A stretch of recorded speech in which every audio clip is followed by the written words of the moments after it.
Hey, what's up guys? Thought I'd do a little video to show you the Nova M733 kit for the Marui MWS. Just going to show you what comes with the kit and then what doesn't come with the kit, in case you're building from scratch like I am. Usually, it's much easier if you just have a base MWS and you want to buy the kit. Obviously you can just swap what you need over. But if you happen to be building it from scratch, then this might help you. I know there was another video I saw when I bought it that kind of went through the kit and showed everything, which is really helpful. But there's always little parts that you don't think about, and I realized I was missing a couple things and had to order some stuff, so this might help if you're in that situation. But yeah, first off, the receivers, it's pretty nice machining. Obviously we'll see how it works once you get it together. I've heard people had good luck with these things, but yeah, you got the M16A2 trades, old school Colt trades. I don't know if these are laser engraved. I think they are, but yeah, overall nice finish. And it's even got the little trades there on the upper, which is cool. One thing is, yeah, the finish is kind of like a matte black, just typical matte black finish compared to, I also have the Angry Gun M733 kit here, which has more of a kind of a Colt gray, old school Colt gray finish to it compared to the black, which is one thing I liked about it. A little bit rougher finish, I guess. I don't know. Feels fine. And this one is, I guess, maybe a little smooth or something. But the Angry Gun kit has the A1 trades, which is kind of cool. And so a little different there. It's got the U.S. government trades, and these are actually stamped trades, so they're pretty nice. But I'll do another video on that later. But for this one, what comes with it is, so actually I bought the receiver plus the steel front end kit from Boomarms. So it comes with a few extra things if you get this the front end kit, which I'll show you separate. But for the receivers, you get that, and then you get these hop-up parts. So this is the the barrel sleeve, and it's a nice hefty steel piece.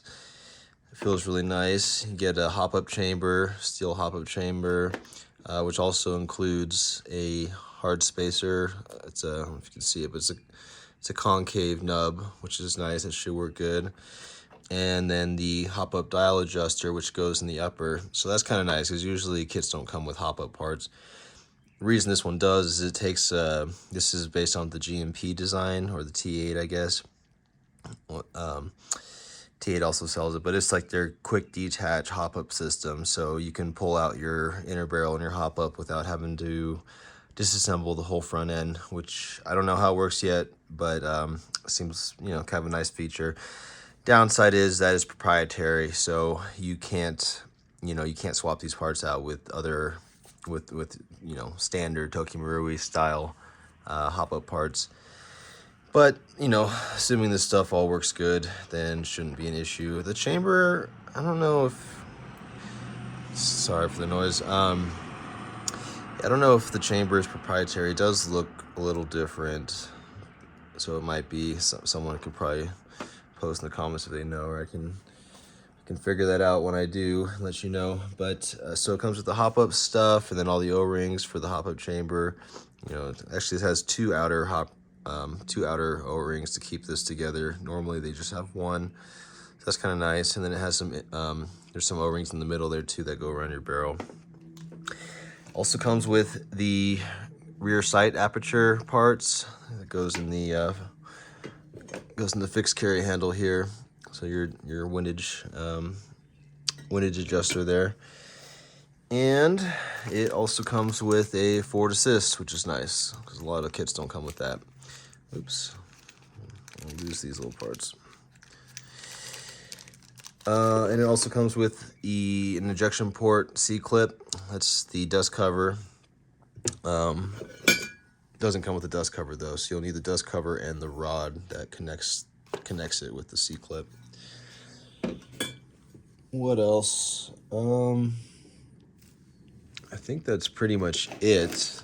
And then if you get the front end kit, it comes with this steel, I think it's, I don't have my tape measure, but I believe it's 11.5 inch barrel, which is kind of the typical short barrel for this model. And I don't know if they sell it with, I don't know if they have a 14512. I think it's just this one. It's a WA spec for whatever reason for this QD hop system. I guess it uses a WA spec outer barrel. So a little different mounting system than your typical Tokyo Marui barrel. Comes with a fake gas tube, and it comes with a full steel delta ring.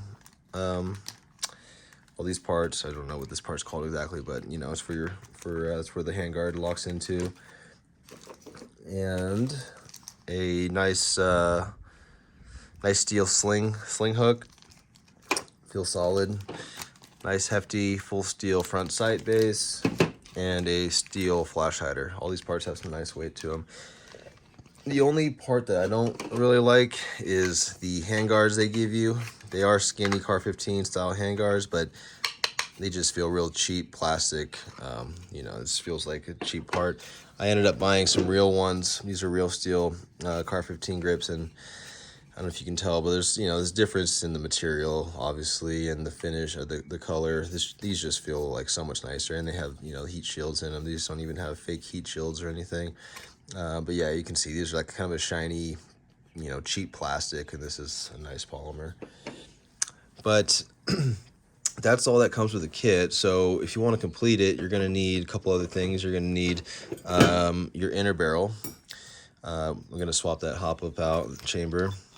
You need we'll just start with the upper. So you'll need the inner barrel. You'll need your bolt. You'll need a charging handle. And that's it. Well, and the dust cover. And that's it for the upper. For the lower, you will need, for the lower, start from the rear. You're going to need a buffer and a buffer spring, a buffer retainer, which is TM spec. So you just need a Tokyo Marui spec one. That includes the buffer retainer itself, the spring that goes underneath it, and then a pin that goes in the back that locks it in, which I'm going to be pulling out of this upper. So you have that pin there, and then this little buffer retainer plunger with a spring under it. You'll need you'll need receiver pins, front and rear, along with the detent and the spring that goes in there. And then up here too. I forgot to mention, it does come with a little fake, where are they? These are fake body pins that usually take some Loctite, like red Loctite, and just pop them in there. Which I don't know why they don't just install those, to be honest, but whatever. And then the pistol grip, I put that on already. It doesn't come with that. And then the trigger box. So you'll need a complete trigger box with the ZEP plate, with the kind of bolt catch interface. And then you'll need a bolt catch, goes with that. You'll need also, where is it? You need this guy. This is the trigger box pin that goes through the receiver, and then the trigger box screw that ties it down in the rear there. And selector, mag catch, and that's pretty much it. Yep, that's all you're gonna need. You know, I have a few extra little bits I'm gonna put on it. Oh, I ended up buying this GMP. It's a WA spec barrel, also full steel, but this one is a 10.5, I believe. It's just a little shorter. So, you know, with the front sight base, basically the barrel will just sit right like that outside of the front sight base instead of having another extra inch of barrel, which is going to look a little nicer for the build I want. I ended up buying, these are just extra bits I got. I got a moderator. This is actually a real steel moderator, kind of old school Car 15 style. No slots, not a flash hider.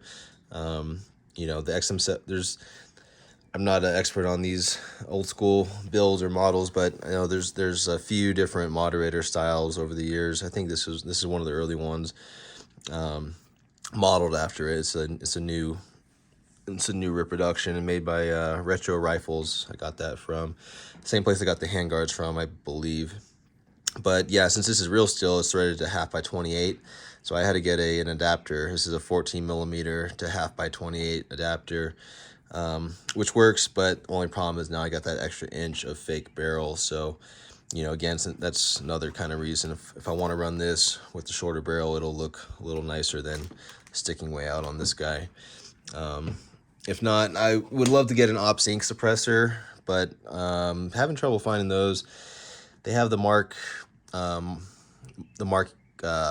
ones, but I assume it's the same. Again, I don't know a whole lot about them, but I had a Mark 12 upper for the MWS, and it was a longer suppressor. It was different. I think they have a few different kinds, but you know, typically it would have a kind of a barrel sleeve or barrel collar, they call it, that goes over the barrel, and then I think they were designed maybe for 14.5 inch barrels, and so the barrel would come to here, the sleeve would go here, and the suppressor would kind of go over, you know, actually cover part of the barrel instead of just going on the end of it.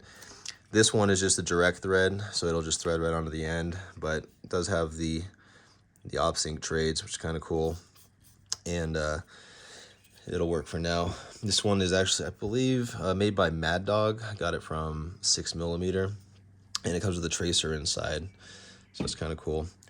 I got a carry handle Picatinny adapter, so I can run an optic on top of my carry handle. And for optics, I have this clone Comp M2, which is kind of cool. Yeah, but you know, I might change it to like a PRO someday. Or I have this guy, which is kind of cool. It's an Aimpoint 5000 old school optic. It's silver, I know, but I was probably gonna paint this gun anyway, so I'm not too bothered about it. Not sure if I'm actually gonna run this or not, just because, you know, I just don't know how this would hold up if I got a BB in there or something. But the lens is actually way back there. It's not right here. This might even, yeah, this I think maybe even removes, like it's like a, you know, a sun glare kind of add-on. I've never had an optic get broken by airsoft, but I know it happens. So, and you know, this is kind of a unique rare piece ish, so I don't know, maybe I'll keep it for a different build or something, but that's an option too. That'll look kind of cool. This is kind of more clone correct, I guess, you know, if you're going for kind of a Black Hawk Down era type build or whatever. Blood Diamond, they were using Comp M2s, so this would look good for that. They used Comp M2s, and he had a moderator, if you look at that. But yeah, basically it. Oh, I'm sorry, you're also going to need, I forgot to mention, you'll need a buffer tube, and then the receiver end plate, and the castle nut, and then I got a Skinny Car 15 stock. This is from Retro Rifles, actually, I know that, so it's a real steel, you know, reproduction. Can't remember where I got the hand grips from, but I just found them online somewhere. I know Brownell sells them, but they're usually out of stock, but they can be found online. But yeah, hopefully that helps you guys. If you were interested in this kit, wanted to see what it comes with, any questions, let me know. I'll probably do another video once I get it together and, you know, use it for a bit, do some testing and see how it works. You know, I had some ideas too. I wanted to talk, maybe compare it to the Angry Gun kit, which I did have previously installed, but I ended up taking it apart. A couple things I don't like about this kit, but I'll probably save that for another video. Anyways, hope that helps, guys. Take it easy.